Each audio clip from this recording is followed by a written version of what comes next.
When I hit 16, my best buddy Alex and I thought it would be a cool idea to go camping for a night.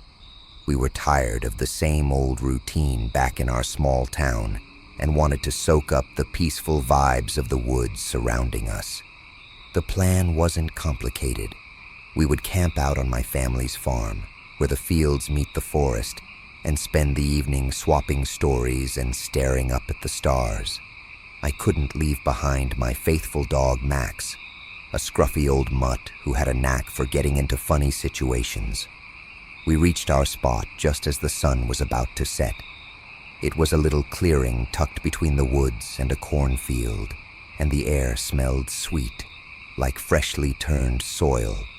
In the distance, we could hear a few cows mooing lazily as they grazed. With a sense of urgency, we jumped into action, setting up our tent and collecting sticks to build a little barrier around our camp. Max, filled with excitement, bounced around us, wagging his tail as we unpacked our sleeping bags and some snacks for later. As night fell, we gathered around the fire, its warm glow flickering against our faces while we threw out jokes and shared silly stories. The stars were twinkling above like a billion little eyes watching over us. We roasted marshmallows, mixing them with chocolate bars for that classic campfire treat, and our laughter filled the air. By the time we finally zipped up into our sleeping bags, the fire had burned down to some glowing coals, and Max had positioned himself right by the entrance, keeping watch over us. It wasn't long before I felt Alex's elbow jabbing me awake in the middle of the night. I opened my eyes to find him looking spooked, a mix of fear and urgency on his face. He shushed me with a finger to his lips and nodded towards the noise coming from outside our tent. Something was moving around in the darkness, making careful steps that didn't sound quite right. Max, usually unbothered by much, had crawled into a corner of the tent, his tail tucked and his eyes wide as saucers, reflecting the shadows flitting by.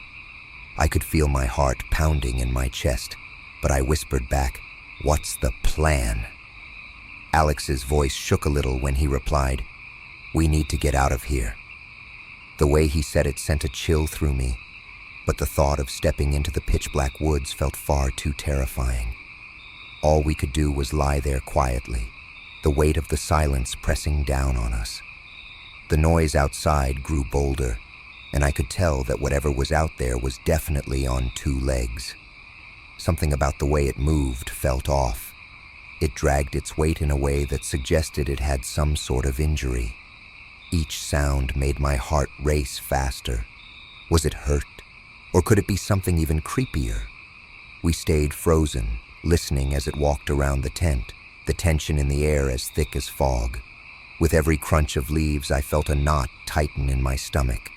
Then, just like that, the sound faded back into the night, leaving us shaking in the eerie aftermath. Time slowly ticked by in a way that felt endless. Was the creature actually gone, or was it toying with us?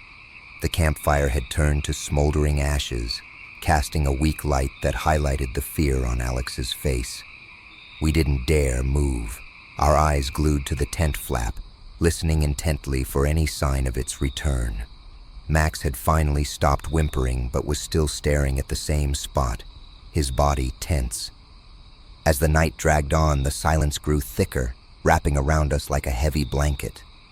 Although the rustling outside had stopped, its echo lingered, reminding us of our unexpected visitor. Alex and I lay wide awake, each sound making our hearts jump.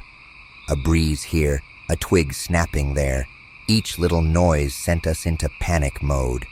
We didn't even shift in our bags. The silence felt so complete and suffocating that a simple whisper seemed impossible. The only sounds were distant owl hoots, which, instead of providing comfort, made us feel even more stranded. The warmth from the fire was long gone, and we were starting to shiver, even though it was summer. The tent felt like it was closing in, and breathing the same air that held our anxiety felt uncomfortable. I kept staring at the ceiling, the shadows dancing around, making me doubt whether that creature had really left, or was simply waiting for the right moment to pounce. Finally, I noticed a faint light breaking through the tent fabric, signaling that dawn was approaching. The sky gradually shifted from deep black to soft blue, and with that came a rush of relief. The creature hadn't returned, or maybe it had never actually been there, just our restless imaginations running wild. We whispered to each other, assuring ourselves that there was nothing to fear. But as the first sunlight beamed into the tent, we spotted physical proof that something had indeed visited us. Our little barricade of branches lay scattered around, as if tossed aside. Some of our snacks were gone too. Cold realization washed over us. We had not been alone. We scrambled to search the area for any hints about what had occurred, but the woods offered no answers, only the soft morning breeze. As the sun climbed higher, we both felt it was time to pack up and leave. We moved in a trance, our fear shifting to confusion and annoyance. How had we let this happen? We had trusted this place. The woods we loved now felt like a scary maze, every tree a potential hiding place for whatever had invaded us. Max stayed close, his usual goofy demeanor replaced by a watchful caution. When we finished packing, we peeked around one last time at the clearing. We had made it through the night, but the memory of those footsteps would stick with us for a long time. The woods had always been our sanctuary, a hideout to escape into, but now they carried a different weight, a reminder that sometimes fear lurked in the unseen. With one last look back over our shoulders, we headed toward the farmhouse, our pace quickening as we left behind the uncomfortable memories. The walk back felt oddly still, the birds unusually quiet, as if they too sensed the tension in the air. The warmth of the morning sun barely managed to chase away the chill that had settled inside us.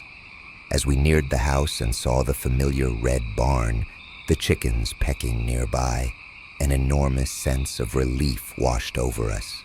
The normalcy of it all felt like a soothing balm to what we had just been through.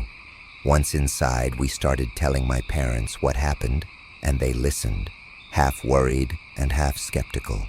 They had heard plenty of campfire tales before, but looking into our eyes and hearing our shaky voices, they seemed to grasp that something unusual had happened that night.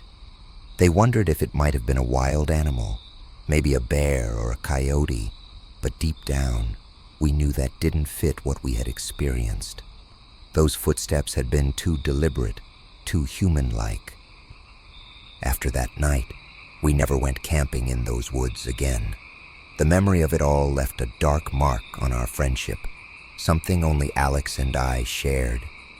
As the years rolled by, we drifted apart, eventually moving to different cities and lives. The farm eventually got sold, devoured by the town's relentless growth. But that haunting memory lingered on, a strange bond that time and distance couldn't sever.